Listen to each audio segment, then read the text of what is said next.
Omo, like this, finally, Emilio Kondo finally attend the same interview with Peter Obi. I don't want to talk too much because now I need to watch this video, but I see what happen between Tinubu and Peter Obi. Watch am, abeg, just make sure say they hit the like button, they share this video, make this video cast for everywhere, make everybody come finally see Tinubu and Peter Obi for the same platform. Watch am, comment your opinion, and share the video. And I want to find out, in the first 100 to 200 days in office, what should citizens expect to see if you're elected as president, sir? Day one, hit the ground running. Day two, continue running. Day three, don't rest. Think and do. Select the best teams that will help build a better Nigeria. Teamship is crucially important. And giving the people opportunity to exercise their talents in turning the shape of the nation and retooling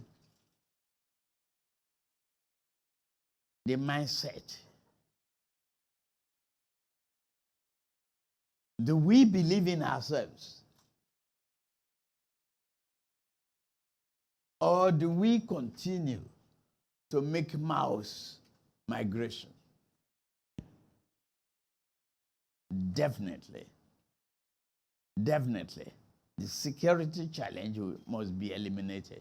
With technology, human beings attract more people into the army, given, voluntary army and the equipment necessary, all the tools to fight insecurity must be employed to have a nation that is confident, bold, and peaceful, seeking prosperity for these people. And that's what we do. So what are those key things that you would like to run with in the first 100 to 200 days in office? What should citizens expect to see, given the current situation in the country as has been presented by our colleague who is the Director of Research of the NESG? Well, I think, thank you. The first thing, without which there's no other, the other ones will never follow, is the issue of security. Will aggressively, from day one, start dealing with the issue of insecurity, which have said that the enemies are no more formidable. I've traveled all over Nigeria. I've been to places that people said you can't go, like I mentioned. I've been to Pew in southern Borno. I went to Katangu in southern Gombe, where they say we shouldn't go. I went to Mubi in Adamawa. People asked them, why Mubi? As governor, I buried one day 20 Anambarians who were killed in Mubi. So when I arrived at Adamawa, I said, leave Yola, I want to go to Mubi. And again, they told me the same thing. These places you're going, you're not secure, we didn't have police, we don't have anything, and everything. I said, well, let's go there. People live there. I went to places, and so issue of security of life and property is our number one priority, without which there won't be any other. Following that is the issue of trying to bring in some intangible assets that I can call low-hanging fruits, ensuring the rule of law, law and order, and a great environment that will start making people to have confidence to start investing in this. And of course, our main mantra is to remove the country from consumption to production. As you can see in the presentation, you see that everything here revolves around lack of production and not doing the right things, being a productive country. That's basically what we'll focus aggressively from day one. Okay, thank you, Your Excellency. So from within those first 100 to 200 days, we expect to see traction in the area of security. I can tell you that from day one, activity in Anambra, from day one. Because there's no other thing to do. The president is not even secure today. They're telling him places to go, and he say, you can see the president now being asked not to come to a state. So what else is he going to do if he cannot even move around? So from day one, even as I speak now, I'm the only candidate who have said I've interviewed the IG of police, I've interviewed all the security heads. The day I went to see the IG of the present IG of police, he told me where he was. I said, listen, I don't want to go into office and start telling people what I saw when I come in. I want to see everything from outside. So if it's not possible, let me stay where I am. So from day one. Now, we like we have, has been highlighted, through the presentations today, the country has experienced, economic growth. Unfortunately, a lot of the growth that we have seen has not translated to improved living conditions for the average citizen. And, some of those things, get us to think around how this has contributed possibly to the rising unemployment levels. Youth unemployment is at unprecedented levels.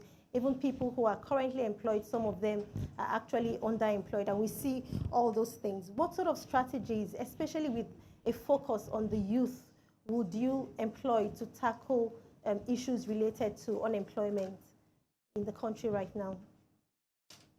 Private sector driven opportunity, tackle the power problem head on.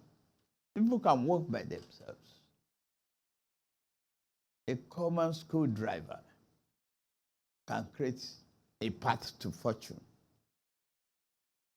if electricity is taken care of and other infrastructural areas. Carrying them along. And the change of mindset, I say, I will repeat that over and over again. Patriotic commitment, the conversion of negativity to a positive drive,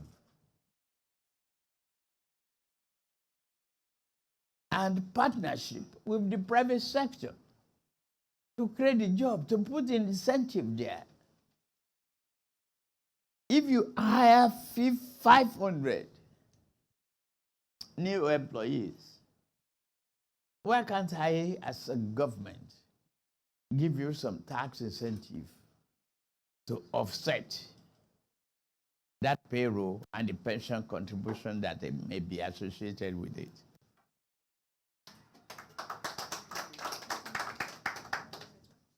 I don't want to sit here and reveal all my strategy. I am the first speaker among the three of us running. So they will spy on me. So you will have a limited answer here today. Another day you can bring me back. But that's part of what I do. Okay, thank you so much, sir. Just going back a bit to the question, because we're looking at youth, we're looking at large numbers. What are your ideas around scaling, employment opportunities for this large population of young people who are currently unemployed? First of all, commodity exchange. Make farming more attractive. The youth that can operate AK-47 can operate better a good tractor to clear the bush and plant the seeds. Retrain them.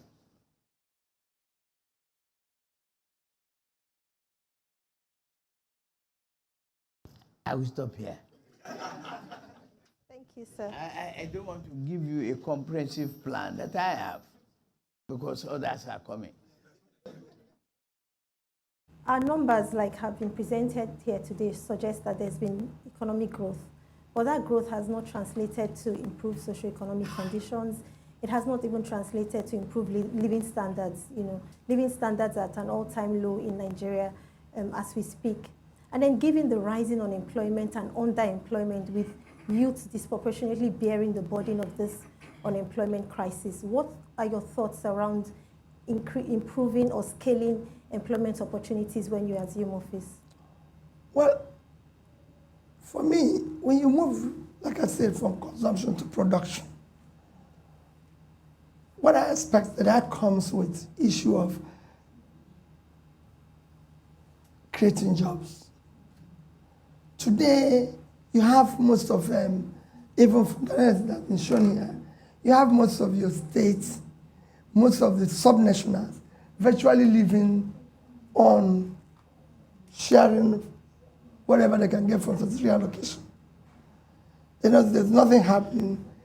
Even the so-called productive sectors like our manufacturing sector, everything, look at the percentage our manufacturing sector contribute to GDP. That's less than 10%. If you check all other countries, that's the comparable countries, it's about twice that, minimum. The agriculture, which is actually contributing more in terms of almost 26%, again, those who are involved in that sector will even tell you they're not doing anything where it should be, considering that near over 50% of our arable lands are cultivated. So there's a lot of improvement on that. And you see a lot of government measures that is being advertised in TV. They only end up in TV. Most of them are actually not scaled down to where they will be. You only hear those good figures on TV. So we're going to do it differently, where we're going to ensure that all those programs and everything are actually executed in a manner where they support the industries. But you can't do all this without dealing with the issue of power. And I've said that if you do the right support to power generation, transmission, and distribution, considering that it's been shown that power alone, if you get it right, can add up to 2% to your GDP. We are looking at figure 3. So if we have a sector that can add another 2, I'll do everything possible. We'll do everything possible to ensure that that sector is up and running. And then consider that manufacturing is where you're going to create jobs. If you look at our manifesto, we say we're going to have an agrarian revolution that will support the industries and lead to exports. In doing all this, you'll be able to create jobs and be able to start pulling people out of poverty. Thank you. What specific sectors would you be focusing on? Because the scale of the problem is huge. So what sort of sectors will you be focusing on to? Agriculture,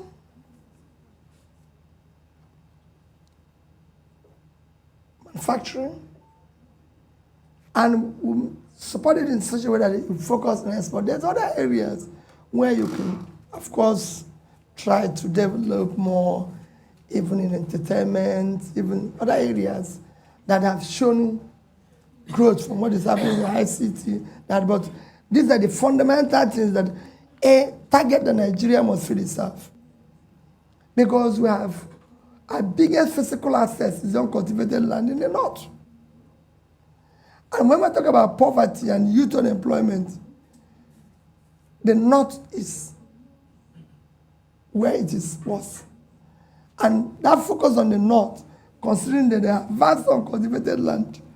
I was telling somebody yesterday how I went to prison to discuss Niger State. You have 7 local governments in Niger State is under control of bandits. I discussed with the governor, the present governor. You can't even go there. Nobody goes there. Schools there, everything is shut down. So what I do is that I took a tour. I went to the prison to see the young boys who are causing this problem, who have been arrested. Why did you do this? He said they have no job. I said, so how much were you paid in the last operation? 20,000, 30,000. None of them was paid more than 30,000. And that's what they paid them to kill somebody.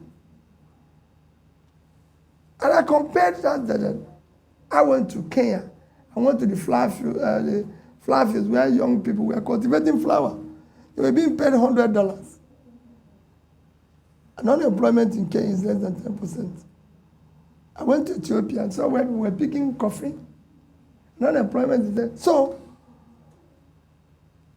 agriculture, if well supported, Niger State has fertile land that I can compare to the best in the world. Some of the people who are involved with agriculture here, and they can educate me if I'm wrong, but I'm sure it is because I saw it. And I came to the government and said, no. You live on 776.3 thousand square kilometers of land. And all you get every year for statutory allocation is less than 50 billion naira. And this vast land is here, uncultivated. And I gave him an example. I said, it might not be a perfect example because you can say this is Western world.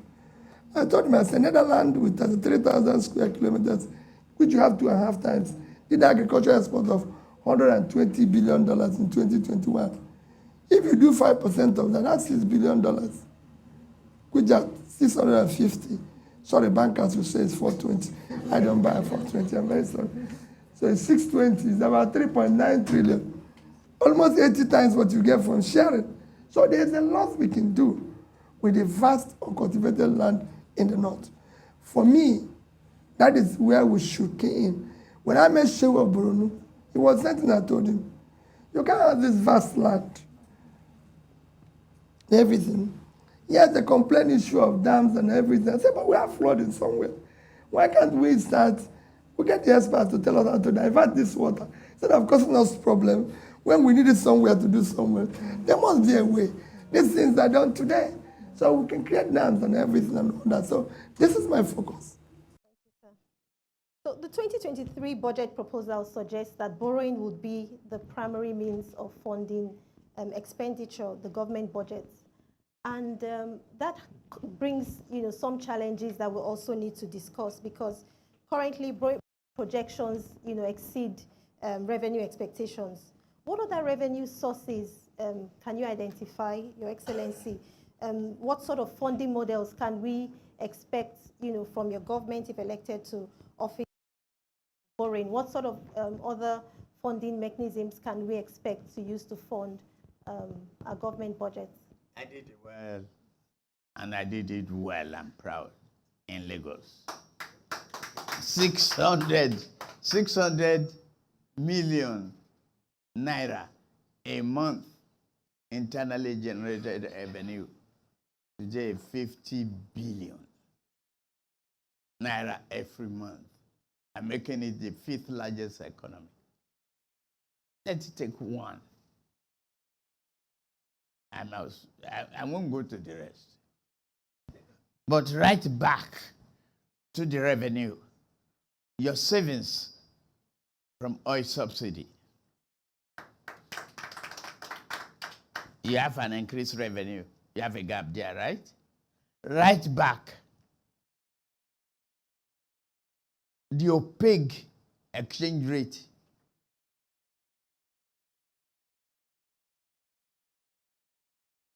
Into the revenue. You are not borrowing. Make your oil competitive. Attract foreign investment. If you attract foreign investment with incentives, you have expanded base of money coming in. All you have is a deferred tax period.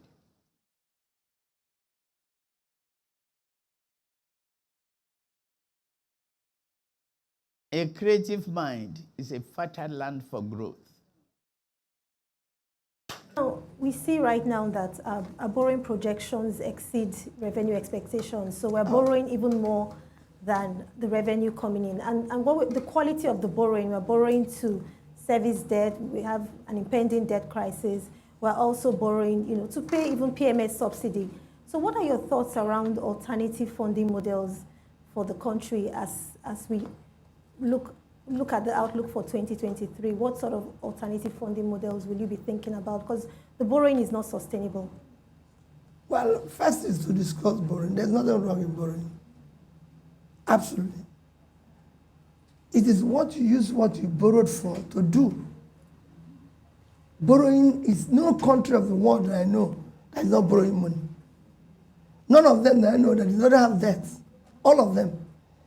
Even Norway with the 1.4 trillion sovereign wealth is still borrowing. Everybody borrows. Every country we've used as an example, even people those who are sophisticated, some professors. With my little experience as a trader, I know that the biggest country, which is America, today have almost 90% debt to GDP. Second one, China, they're over 60 to GDP. Japan is 230. Even Singapore, people cite every day, is 130% debt to GDP. The problem we have as a country is that the money we borrowed was just simply disappeared. Some swallowed by snakes, some swallowed by this. So nobody knows where the money went. So borrowing is not a problem. We will borrow more. I can assure you. We will restructure. Yesterday, I had a banker, a very top banker that I really respect. He said to me, Peter, I'm worried about this.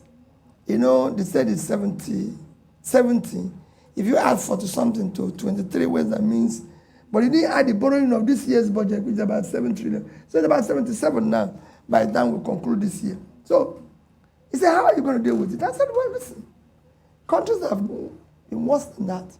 And I can show you using an example of 2 countries that have borrowed in the past few years.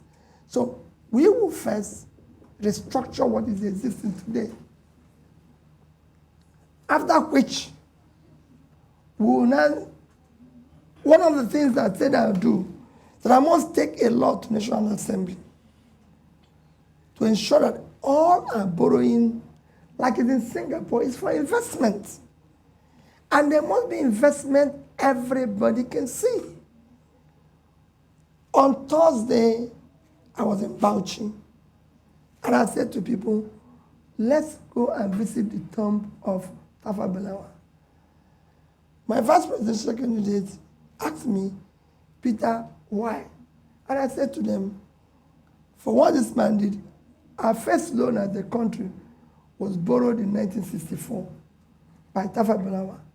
June 17th, he wrote the World Bank to borrow $82 million to build 760 megawatts of electricity generation in Kaiju Dam.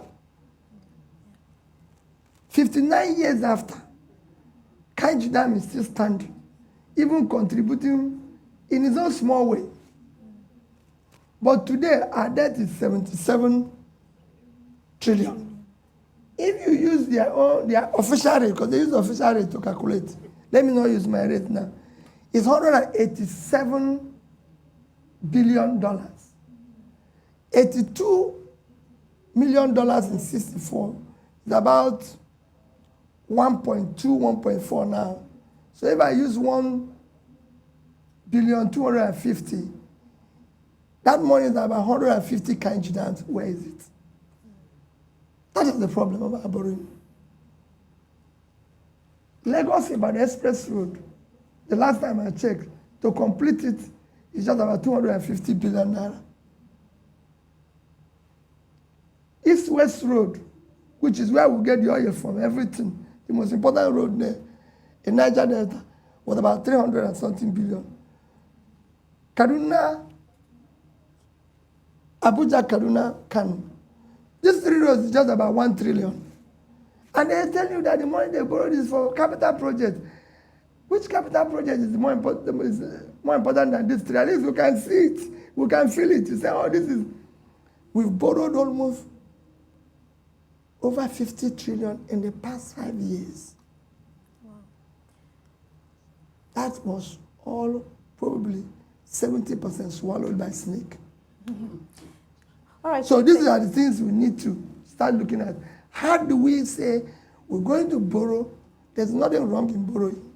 But it has to be for investment. For investment that is visible, transparent, verifiable by the citizens.